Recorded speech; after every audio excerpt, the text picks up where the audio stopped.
नमस्कार प्रिय मित्रों, कैसे आप सभी लोग। मैं आशा करता हूं कि आप लोग बहुत ही अच्छे होंगे और अपनी पढ़ाई शानदार तरीके से कर रहे होंगे। देखिए, ये कक्षा 12 फिजिक्स में एक ऐसा महत्वपूर्ण टॉपिक है जो आपकी एग्जाम में हर वर्ष इसको पूछा आता है, जिसका नाम क्या है। देखिए, गॉस आप कह सकते हैं या इसी को गाउस कहते हैं। इसकी प्रमेय हर वर्ष हर साल ये यूपी बोर्ड एग्जाम में इसको पूछा आता है, जिसके लिए 5 अंक निर्धारित किया जाता है। ये 1-2 नंबर में नहीं, सीधा 5 नंबर में आता है। तो जो ये शानदार टॉपिक है, इसको बहुत ही अच्छे से एकदम बारीकी से आसान भाषा में मैं आज आपको समझाऊंगा। देखिए, यहाँ पे जो इसका डिफिनेशन है, परिभाषा है, मैंने लिखा है। क्या है कि किसी बंद पृष्ठ से गुजरने वाला संपूर्ण वैद्युत फलक। क्या है कि किसी बंद पृष्ठ से गुजरने वाला संपूर्ण वैद्युत फलक।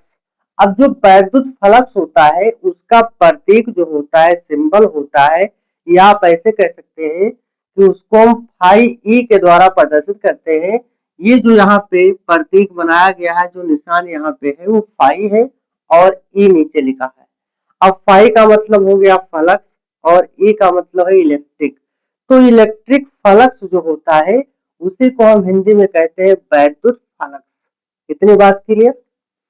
फिर क्या है, उस पृष्ठ पर लगे कुल आवेश, उस पृष्ठ पे जो आवेश लगता है, आवेश जो आरोपित होता है, उसको हम क्यू के द्वारा प्रदर्शित करते हैं। इसी का 1/2 एप्सिलॉन नॉट गुना होता है। जब आपसे अगर कहा जाए कि गॉस की प्रमेय किसे कहते हैं, तो आप इतना लिखेंगे और फिर अर्थात लिख के इतना लिख देंगे। तो ये तो 1 या 2 नंबर में पूछा आता है, लेकिन इसको सिद्ध कैसे करना है, ये जो लिखा हुआ है फाई के बराबर क्यू बटा एप्सिलॉन नॉट, इसको आप कैसे सिद्ध करेंगे। देखिए, अगर लिखने की बात है, अगर लिखने की यहाँ पे बात है, तो थोड़ा हिंदी अगर मैं कहूँ लिखने के लिए, तो आप लिखेंगे, लिख भी सकते हैं, और हिंदी नहीं लिखते हैं, सूत्र ही प्राप्त कर देते हैं, तो भी आपको अच्छे से नंबर दिया जाएगा। अब देखिए, ये जो एक सरफेस है, एक प्रकार का पृष्ठ है, सरफेस पृष्ठ ही होता है। अब ये जो पृष्ठ आपका है, कैसे पूरी तरीके से क्लोज है, पूरी तरीके से बंद है। कैसा पृष्ठ है? बंद पृष्ठ है। अब जो यहाँ पे ए है आपका, ये बताइए अंदर है कि बाहर है? तो ये आपका बाहर है, अंदर नहीं है। कहाँ पे है? ये आपका बाहर है। तो आप ऐसे लिखेंगे कि माना एक बंद पृष्ठ ये के भीतर, क्योंकि भाई ये आपका कहाँ है? बाहर है। घटना सारी कहाँ हो रही है? अंदर हो रही है। तो आपको क्या बोलना है कि एक बंद पृष्ठ ये के भीतर बिंदुओं पर प्लस क्यू कूलाम का आवेश रखा हुआ है। जो आपका बिंदु है, इसी पे आपको दिखाई दे रहा है चित्र में कि प्लस क्यू है। तो प्लस क्यू होने का मतलब क्या है कि ये आवेश है। और मैंने कूलाम क्यों कहा है? तो जो कूलाम होता है ये आवेश का सबसे बड़ा मात्रक होता है। अगर आपसे पूछा जाए कि आवेश का बड़ा मात्रक क्या होता है, तो आपको बोलना है कि आवेश का बड़ा मात्रक कूलाम होता है। इतनी बात समझ में आई? क्या कहोगे फिर से? हमारा एक बंद पृष्ठ के भीतर बिंदुओं पर प्लस क्यू कूलाम का आवेश रखा है। यहाँ आप कह सकते हैं कि ओपी बराबर 8 सेंटीमीटर की दूरी पर, यहाँ से वो और पी है, और 8 सेंटीमीटर की यहाँ नीचे आर दूरी दिया गया है, ये आर है। तो ओपी बराबर 8 सेंटीमीटर की दूरी पर एक बिंदु आपका पी है, जिसके इस तरफ भी और इस तरफ भी एक लघु क्षेत्रफल अवयव आपको दिख रहा है, डीए है। डीए का मतलब होता है लघु क्षेत्रफल अवयव, जिसको हम वेक्टर डीए द्वारा भी क्या करते हैं? निरूपित करते हैं, व्यक्त करते हैं, प्रदर्शित करते हैं। इतना अगर लिखना है तो आप लिख भी सकते हैं, नहीं लिख पाते हैं कोई बात नहीं। अब हम देखेंगे सूक्ष्म भाग डीए के लिए जो वैद्युत फलक्स होता है। सूक्ष्म भाग डीए के लिए जो वैद्युत फलक्स होता है, किसके लिए? आप ऐसे लिखोगे कि सूक्ष्म भाग, सूक्ष्म भाग डी ए के लिए वैद्युत फ्लक्स, सूक्ष्म भाग डी ए के लिए वैद्युत फ्लक्स। अब ये क्या होता है, ध्यान दीजिए। ये आपका होता है D phi E. D phi E के बराबर होता है वेक्टर ई और डॉट वेक्टर डी। क्या होता है, जो सूक्ष्म भाग डी आपका दिया गया है, इसके लिए वैद्युत फ्लक्स क्या होता है, डी फाई ई के बराबर ई इंटू डी ए होता है। और ई इंटू जो डी ए यहाँ पे है, ये किसके बराबर होता है, E D A cos theta के बराबर होता है। क्यों, क्योंकि यहाँ कोण भी दिया गया है ना, तो कोण दिया गया है तो इसके लिए साइन कास टेन कुछ लेना पड़ेगा।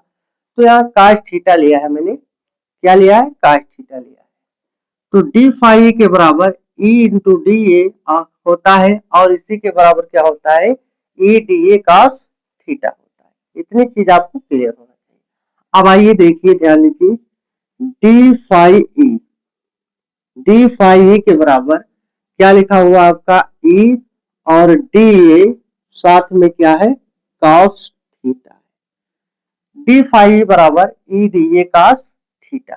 अब आपको ध्यान देना है, क्या ध्यान देना है, कि जो ई होता है ये आपकी वैद्युत क्षेत्र की तीव्रता है।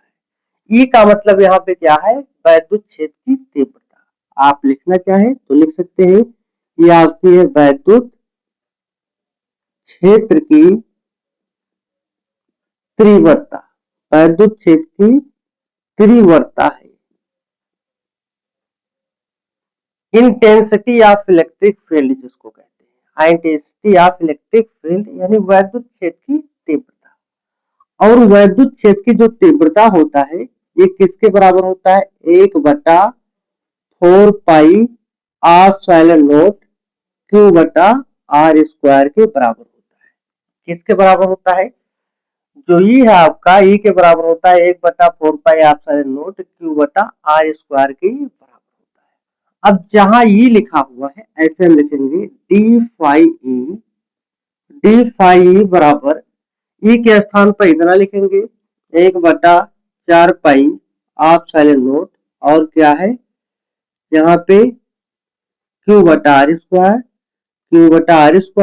और साथ में क्या है डी ए कॉस थीटा। क्या है, डी ए कॉस थीटा है।